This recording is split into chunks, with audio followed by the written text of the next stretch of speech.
Bienvenue dans ce nouvel épisode, le 7e d'une longue série de la rénovation de notre grange. On va enfin pouvoir monter notre premier mur, mais avant ça, on a encore quelques petites choses à faire. Dans le dernier épisode, on a pu poser toute la faïence, les revêtements des sols et on a presque une vraie salle de bain. On a enfin un début de confort et ça fait du bien. D'ailleurs, je suis partie faire une petite récolte chez un de nos voisins et au passage, ça nous fait réfléchir à ce qu'on pourrait faire au plafond de la grange. Et puis le chantier a un peu ralenti, avec la chaleur, la fatigue et l'attente de la réponse du permis, on a fait un peu pause. On a fait quelques petits travaux, mais on avait peur d'avancer trop vite et se retrouver bloqué. Ma nouvelle occupation depuis hier, c'est faire ça là. On a un peu marre d'avoir de la terre quand je vais au potager, du coup j'installe des cailloux. Puis on commence un peu à imaginer ce que pourrait devenir le jardin. Le potager commence à bien pousser, et il y avait toutes ces pierres qu'on avait retirées de la terre qui traînaient. Et je me suis souvenu de notre voyage sur les îles grecques, où il faisait des allées avec des galets ramassés sur la plage. Alors je me suis lancée dans les allées du potager. C'est quand même assez comique quand j'y pense. On a passé des heures à les enlever de la terre, pour finalement les y remettre.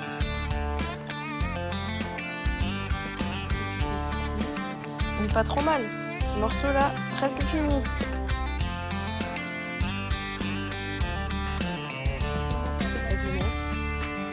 On commence doucement à ressembler à quelque chose, non ? Et puis un soir, après un échange d'idées, on s'est dit que là-bas dans ce coin, on se ferait bien un endroit un peu détente pour profiter de la vie. Dis-nous en commentaire ce que tu verrais bien dans le jardin. D'ailleurs, pour le moment, on a laissé un peu de côté le terrassement dans le jardin, car notre cher Yann est parti en réparation. On reprendra ça un peu plus tard. Il y en a pourtant une qui serait heureuse de retrouver de la pelouse. Pause fraîcheur.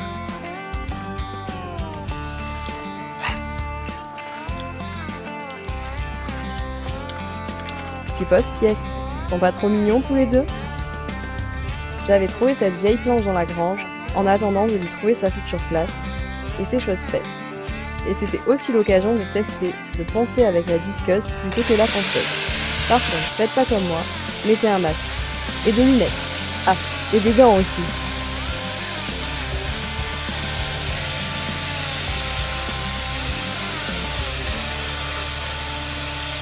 Mais le avant-après est assez parlant. Nouvel outil validé, même si pour de grosses épaisseurs, le rabot reste l'idéal.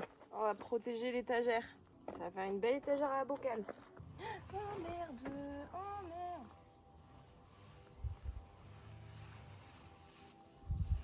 Et puis je m'ennuyais, alors j'ai coupé mes cheveux.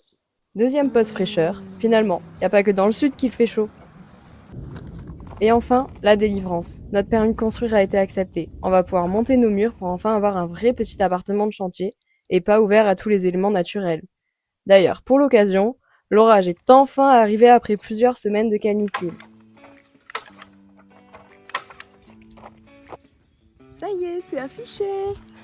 En plus, pour l'occasion, on a commandé l'orage. Comme un bonheur n'arrive jamais seul, la grange a accueilli de nouveaux visiteurs, le temps d'un grand week-end.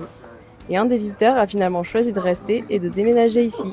Alors dans les prochains épisodes, vous risquez de voir une nouvelle tête.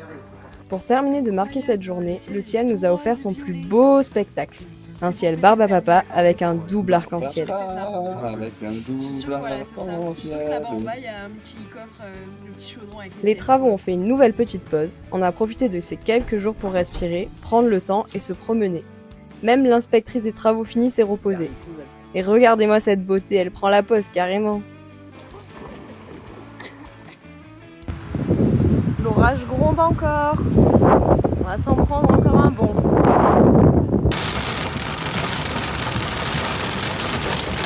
Il grêle.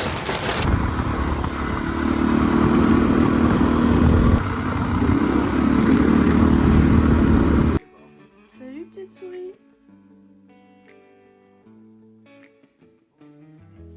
C'est donc officiellement la première fois que la chambre ressemble presque à une chambre. En tout cas, elle a récupéré son lit. Ça fait bizarre. La pièce paraît toute petite du coup. Bon, pour l'instant, c'est une chambre grande vue. À la porte de mollet. Combat de mollet.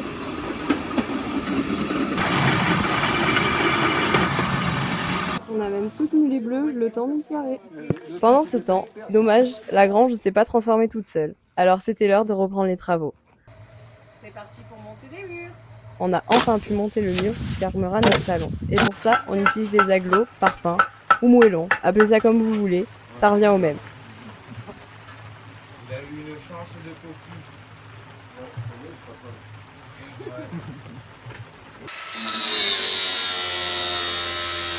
Le principe est assez simple, du mortier et on empile ça un peu comme des Legos en croisant les joints pour avoir une bonne résistance. Et puis on les règle pour qu'ils soient d'aplomb et le plus de niveau possible.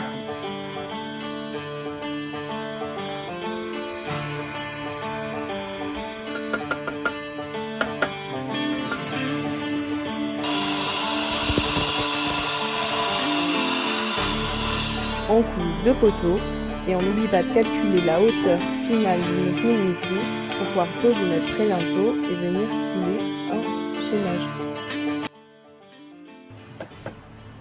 Et après, c'est juste du remplissage jusqu'en haut. Ça fait bizarre d'y voir un mur. Pas vrai? On s'était un peu habitué à avoir un mur sans mur. C'est vrai.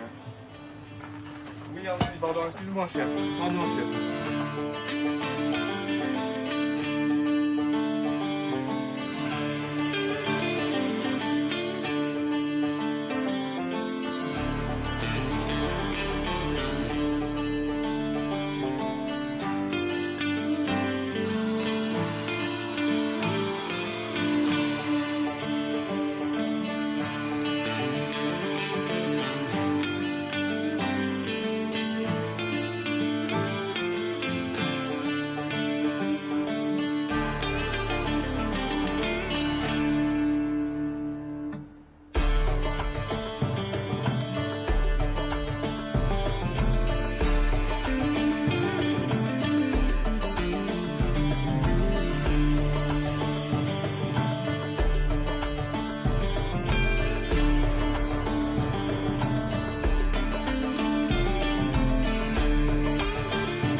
Anto, ton cendrier corsican, tu peux l'enlever s'il te plaît? Je sais jamais. Vas-y, je vais tomber un agneau dedans. On va aller encore? Attends. Ouais, je comprends. Ouais. Tu peux mettre l'escabeau là s'il te plaît? Voilà. Et que serait un vlog à Lagrange sans une catastrophe? Et toi, ton panier? Aïe. Allez. Une fois les émotions et les douleurs passées, ils se sont attaqués au redressage et l'encadrement de la porte-fenêtre. Ça va nous servir à avoir une base propre pour pouvoir poser la toute première menuiserie de Lagrange. Youpi! Et ils ont fait ça aux petits oignons. Ils ont d'abord mis en place 2 planches de chaque côté de l'encadrement et maintenu tout ça avec 2 sergents de maçon. Un petit réglage au niveau pile poil et c'était parfait. Ils ont même fait une petite finition frottassée, comme ça, jusqu'à ce qu'on vienne faire l'habillage en vraie pierre du jardin, évidemment, la façade sera quand même propre. On a fini le mur. Et le jour qu'on attendait tant est arrivé. On a posé la porte-fenêtre. 95 kilos. Heureusement qu'on était 3 ce jour-là. On a bien galéré, on l'a mise en place et enlevé 2 fois avant qu'elle soit en place définitivement. Mais ça y est, on a une fenêtre! Retenez bien le mur, comment il était, car c'est la dernière fois que vous n'y verrez pas de fenêtre. Bienvenue chez nous! Je vous laisse apprécier le résultat quelques secondes. Elle est pas belle notre fenêtre? D'ailleurs, on a besoin de ton avis pour le contour de la fenêtre. Dis-nous en commentaire. C'est déjà la fin de cet épisode. Mission réussie, on a monté notre premier mur. Notre rénovation commence à peine, on prévoit d'attaquer les travaux de Lagrange à l'automne. Et dans le prochain épisode, on monte le grand mur de l'autre côté du studio. Et ça va être sport à 8 mètres de haut. Si tu veux nous soutenir, abonne-toi et laisse-nous un petit commentaire. Ça nous aide beaucoup pour la suite des épisodes. Bisous les loulous, à la semaine prochaine.